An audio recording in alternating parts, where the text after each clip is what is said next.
More heroes of the faith. You can't think about faith without Abraham coming to mind.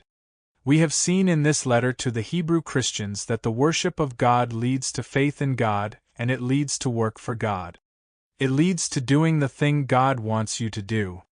It was faith that moved Abram to believe God when he called him to leave everything he knew, the comforts of his surroundings, and to travel to a land he had never seen. And even when he arrived in that land, a place he had never seen, he trusted God by confidently looking forward to a city with eternal foundations, whose builder and maker is God.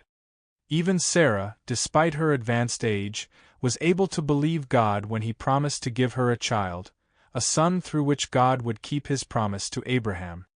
Abraham's son, Isaac, also made the list of heroes of the faith in Hebrews 11.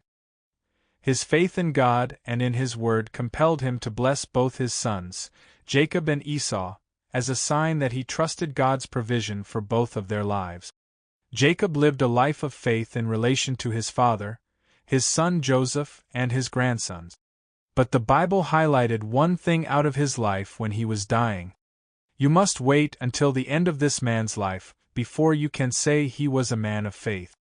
At the time of his death, trusting God's eternal plan, he blessed both of the sons of Joseph and his grandsons, and he worshipped God, leaning on the top of his staff. Few in the Old Testament more closely represent the life and ministry of Jesus than Joseph.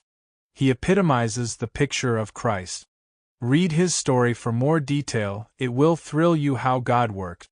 Joseph provides a compelling example of how God's power accomplishes his purposes in your life. God wants you to be encouraged by the connection between these remarkable individuals of faith and the opportunities you have to believe in God. Moses was another great man of faith. Like Abraham, he saw Christ's day and rejoiced. But perhaps the most dramatic act of faith in his life came on the shores of the Red Sea. While running from Pharaoh's armies, Moses led God's people across the sea on dry land by faith. To believe God at this dramatic juncture required remarkable courage. Defying logic while risking ridicule in the chance his plan would fail, Moses reached out across the sea and did all God commanded him to do. Joshua followed Moses on the journey of faith. He had some big faith shoes to fill. But Joshua trusted God and led his people into the land of promise. He learned humility in leaving his future to the Lord and trusted the outcome of every battle in the gracious and powerful hands of the Lord. Are you willing to trust God like that?